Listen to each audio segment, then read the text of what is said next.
அனைத்திந்திய அண்ணா திராவிட முன்னேற்றக் கழகத்தின் தலைவியாக, மக்களின் தலைவியாக, உங்களின் தலைவியாக, நாளை எதிர்காலத்தை மாற்றி அமைக்கக்கூடிய வல்லமை பெற்ற சிறந்த தலைவியாக, ஏழை எளிய மக்களின் எளிய மகளாக நின்று பணியாற்றுவேன்.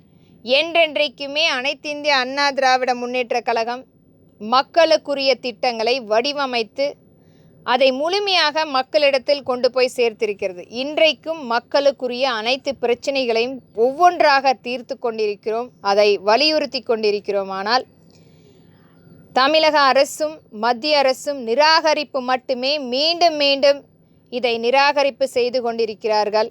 மக்களுடைய கோரிக்கைகள் முழுமையாக தீர்க்கப்படவில்லை. அதிலும் எத்தனையோ வீடில்லாமல் இன்றைக்கு வாடகை வீட்டில் அவர்களுடைய சேமிப்பை கரைத்து கொண்டிருக்கிறார்கள். அதற்குரிய தீர்வாக Tamil Nadu life insurance corporation limited முழுமையாக தமிழகத்தின் சொத்தாக ஏற்படுத்தப்படும். இந்த தமிழ்நாடு ஆயுள் காப்பீடு நிறுவனம் முழுமையாக தமிழகத்தில் கொண்டு வந்து மக்களுக்கான திட்டமாக செயலாக்கம் செய்யப்படும்.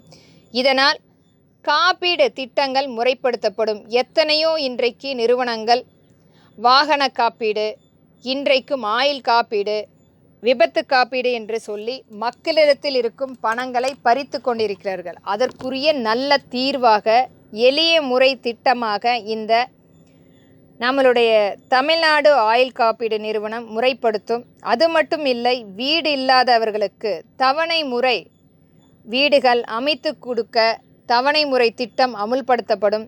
இது கண்டிப்பாக ஒவ்வொரு மக்களுக்கும் ஒரு சேமிப்பு திட்டமாக கொண்டு வந்து சேர்க்கப்படும் என்பதை அனைத்திந்திய அண்ணா திராவிட முன்னேற்றக் கழகத்தின் சார்பாக இதை கூறுகிறேன். அது மட்டுமில்லை, நம்மளுடைய அனைத்திந்திய அண்ணா திராவிட முன்னேற்றக் கழகம் ஆட்சி அமைக்கும் போது இத்திட்டம் முழுமையாக அமல்படுத்தப்படும் என்பதை திறன்பட வலியுறுத்துகிறேன். நன்றி.